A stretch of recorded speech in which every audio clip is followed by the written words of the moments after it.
Hello everyone, this is Shreya Rathar of class 10 and today I'm going to revise all the important concepts in the topic refraction of light. So what is refraction of light? Refraction of light is the bending of light from one medium to another. There are two laws of refraction. The first law states that the incident ray, the refracted ray and the normal all lie in the same plane at the point of incidence, right? Yes. The second law, also known as Snell's law, states that the ratio of sine of angle of incidence to the sine of angle of refraction is a constant for a light of a given color and for the given pair of media. So let's go a little more deeper into Snell's law. So Snell's law, the formula is sine I by sine R equal to n, which is a constant. And this constant is known as refractive index. So what is refractive index? It is a light bending capacity.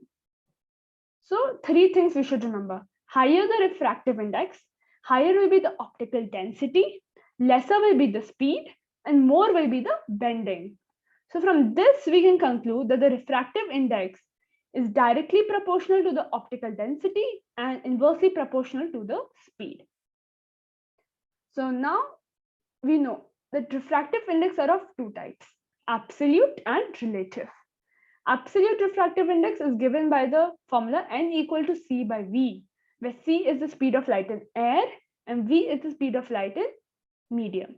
Whereas relative is given by the formula n equal to v1 by v2, where v1 is the speed of light in first medium and v2 is the speed of light in the second medium.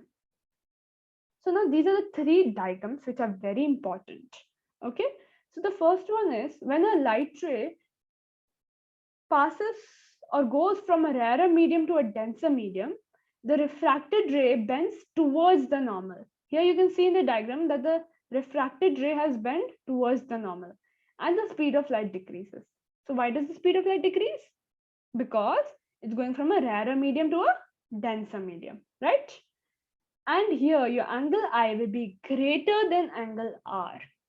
Now in the opposite case, here the light ray goes from the denser medium to the rarer medium. So here the refracted ray bends away from the normal, okay? And the speed of light increases. Why does it increase? Because it's going from denser to rarer, okay? And here your angle I is less than angle R, okay? And this diagram, the most important diagram, where people get confused and tend to go wrong in the exam. Whenever a light ray comes perpendicular to the surface, the refracted ray goes undeviated, but the speed of light will reduce. And here your angle I and angle R is equal to 0 degrees. Okay. So now let's go into lenses. Lenses are of two types, convex lens and concave lens. Convex lens is also known as a converging lens and concave lens is known as a diverging lens. So this is a diagram of a convex lens and this is a diagram of a concave lens, right? So now how do you identify if a lens is a convex lens or a concave lens? So two ways, one with touching, without touching. So with touching, it's very easy if you learn this diagram. Just this diagram you learn and it's very easy. So when you touch, okay, the lens which is thicker in the center and thinner at the edge will be a convex lens. You can see in the diagram, right? It is thicker at the center and thinner at the edge. Whereas in a concave lens, it will be a concave lens if the center is thinner and the edge is thicker, right? Okay. And if you have to do without touching, you have to keep the lens very close to your face. The one which gives a magnified image will be a convex lens, and which gives a diminished image will be a concave lens, right? So now let's go into the object position and image formation of a convex lens. So if the object is placed at infinity, the image is at f2. If the object is beyond 2f1, then the image is formed between f2 and 2f2. Now, if the object is at 2f1, the image is formed at 2f2. If the object is between f1 and 2f1, the image is formed beyond 2f2. If the object is at f1, image is formed at infinity. It's a special case where if the object is between f1 and O, the image is formed on the same side of the lens as the object. Okay. So for a convex lens, nature of the image will always be real and inverted except for one case. Just remember that one case. That is, if the object is placed between f1 and O, then you will get a virtual and erect image. Otherwise, it's always a real and inverted image. Now, how do you remember the size? As I've told you, that if however far the object is from the lens, that much small will the image be formed. So here, if the object is at infinity, that is very far, the size of the image will be very small, that is highly diminished, like a point sized. And as you come closer and closer, the size of the image will get increasing, right? So here you can see it's increasing. When it is placed at f1, it is very close and it gets highly enlarged, right? Easy way to remember, correct? So now let's go for a concave lens.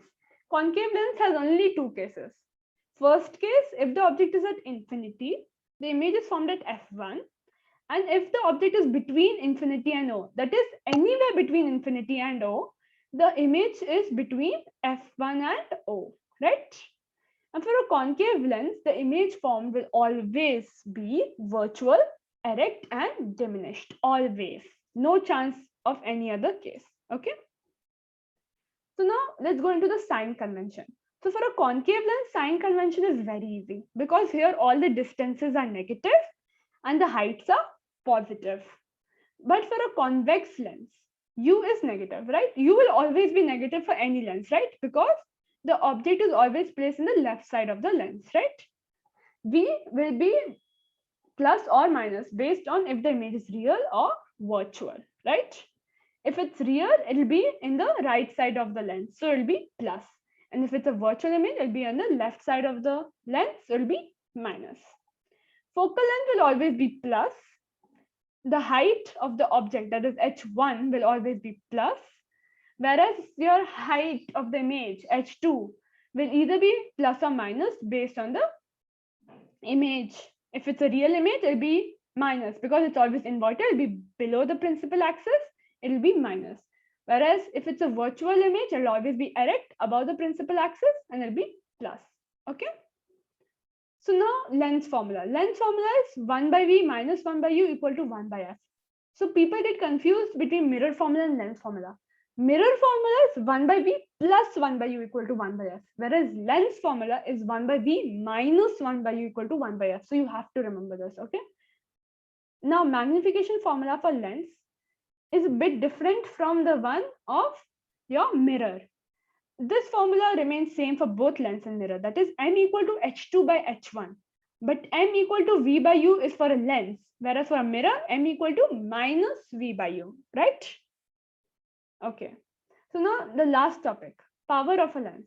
So what is power of a lens? It is the degree of convergence of a convex lens and the degree of divergence of a concave lens. Okay. So to understand this power of a lens more nicely, we have taken two examples. Okay, here you see a thin lens and a thick lens, right? So here you observe that in a thick lens, your light rays have bent more compared to your thin lens. Why? It is because in a thick lens, your refracting surface is more curved, correct? It is more curved. So therefore, your rays are bent more. And as the rays have bent more, you can conclude by seeing that the focal length of the thick lens is less as compared to the thin lens, right? So now let's go more detail about the power of a lens. So what is power of a lens? It is defined as the reciprocal of the focal length of a lens. Its SI unit is diopter, denoted by capital letter D. Or you can even say m to the power minus 1, that is meter, 1 by meter, okay? Now power is inversely proportional to the focal length. What does this mean? That means if the power is more, focal length will be less. If the power is less, that means focal length is more. So the formula for the power is 1 by F, where F should be in meters. So people go wrong in this. because in exam they usually give focal length in centimeters. So you always have to see that the focal length should be in meters, and if it's not, you have to convert it into meters. Otherwise, the power which you get will be wrong. So here your F should always be in meters. So now power can take two signs, plus and minus. Plus for a convex lens and minus for a concave lens. So how do you remember this plus and minus? So here you see P is 1 by F. It's in relationship with F. So now if you remember the sign convention which we learned, for a convex lens, focal length is always positive, and for a concave lens, the focal length is negative. And so from there you've got these signs. Easy, right? Easy to remember. So now let's go to the previous example which we took. Here you had seen that the focal length of thick lens was less. So which one do you think will have more power? Yes, it'll be the thick lens. Why? Because here the focal length is less. If the focal length is less, the power will be more, right? So now we are done with this topic. Hope you like this video and thank you.